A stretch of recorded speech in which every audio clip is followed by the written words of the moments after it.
You're dead. Well, not yet. But you're dying. Quick, call 911. You need an ambulance. Oh, thank God the ambulance is here. Wait.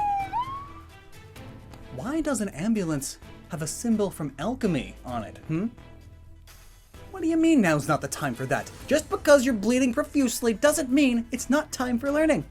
So let's learn.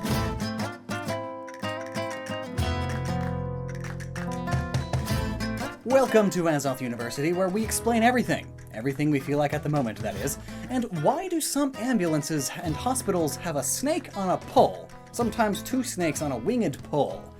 Well, the intro insinuated that it originated from alchemy, but that is not 100% true. Rather, Greek alchemy and mythology adopted and advanced the symbol and its use to the point where it's just as important to the origin, but not the whole story. So, what is the whole story? Well, it dates back to the biblical account of Moses. So, with God's blessing, Moses was all, "Hey Pharaoh, could you do me a favor and let my people go? It would really mean a lot to me, man. Also to God. God would like it a bunch." And then used a bunch of frogs and death and stuff to convince him. And after freeing the slaves, they began their journey through the desert. And a lot of the slaves were ungrateful because now they are in a desert.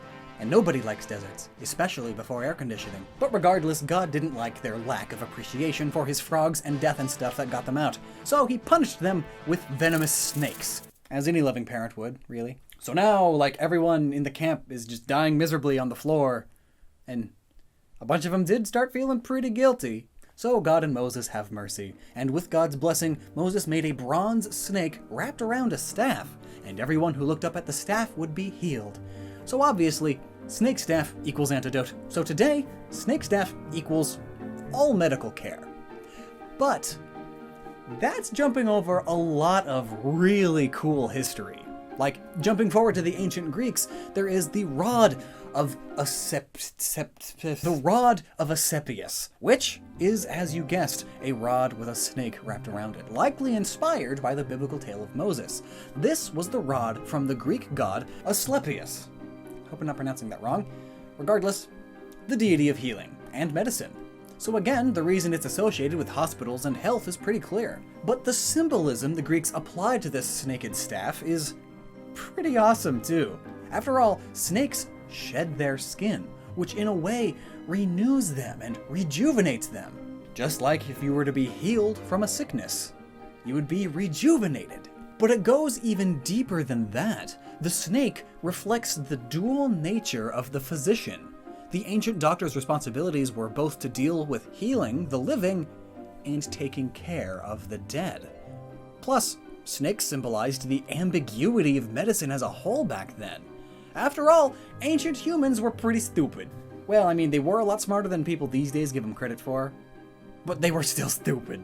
At least in the field of medicine. So more than half of the time, the doctors had no idea what was going on. They would give you a medicine, not knowing if it would help or hinder. Heck, it may even kill you. And that's why the Greek word for medicine, pharmakon, is also the Greek word for poison, pharmakon. Thus, the snake symbolism continues to work perfectly because snake venom can kill you, but snake venom was also a super common medicine back then. It pretty much summarizes the entire field of ancient doctoring, and that's way cool. Plus, in honor of their god, Asclepius, many dormitories for the ill and injured would be littered with Asclepian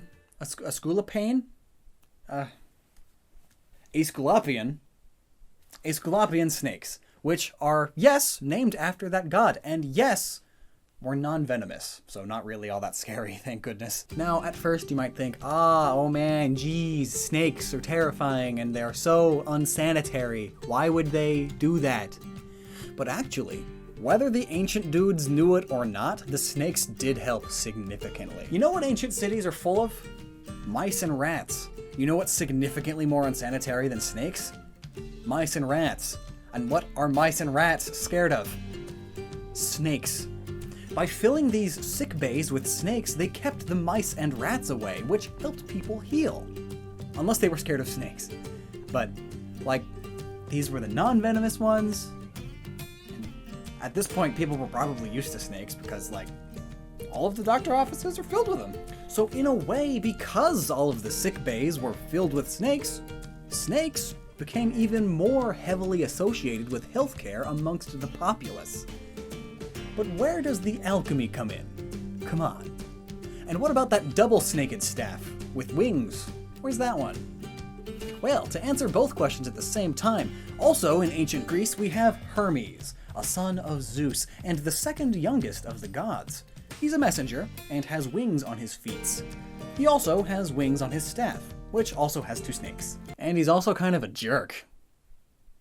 A trickster who loves messing with people and is often associated with gamblers, cheaters, and thieves. So rightly so, his staff became a symbol for the medical industry in the United States in 1902.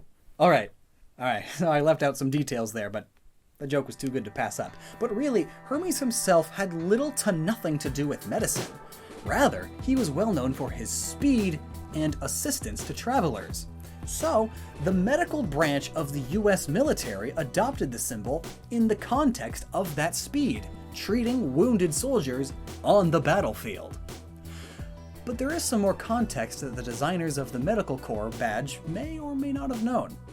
It's ambiguous history regarding alchemy.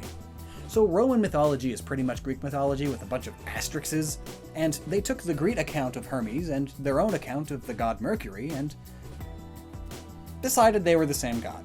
So their symbols and stories merged. This is where the confusion begins. So a lot, as in most, symbols in alchemy are the same as Roman and Greek symbols. And the symbol for Mercury, the element, is this little dingle-bop. In alchemy, Mercury is one of the 3 base elements, the most important elements for life, the others being salt and sulfur. But Mercury ruled over the other 2. It's the most important.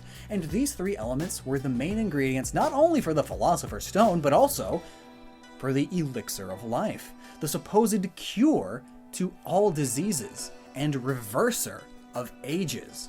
And in many alchemical illustrations, this staff of Mercury, and even Hermes himself, would be symbolically used as a key piece to this creation of this elixir, and also of the Philosopher's Stone.